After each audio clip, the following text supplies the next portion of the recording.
लागी जेकर बरही होला ओकर तेरही होला, लेकिन समय होला। बचपना में इंसान पैदा होला तो बचपन रहेला, वो समय बरही निक लागेले, मर जाला आदमी तो तेरही निक लागेले, समय से मरेला तब तेरही निक लागेले।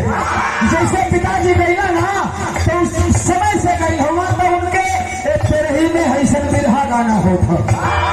नौजवान आदमी मर जाए तो ऐसा गाना निक लगी ना हो, तो दोनों में खुशी होला। वो बड़ा है बुला मेरा तो मिला के सब फेरे हारमोनिया,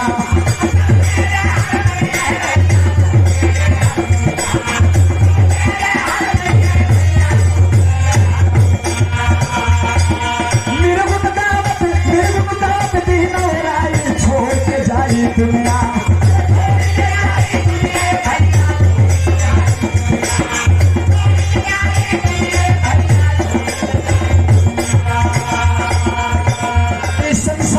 सपना हो जाए कि बाहर के हो के भैया छोड़ के जाई दुनिया।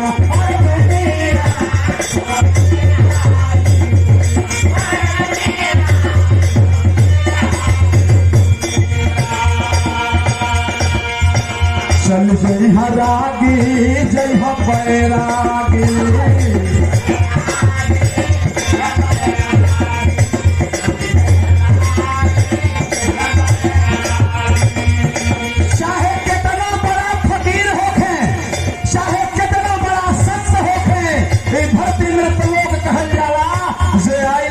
सो के जाए के बाद चल जई रागी जय बैरागी।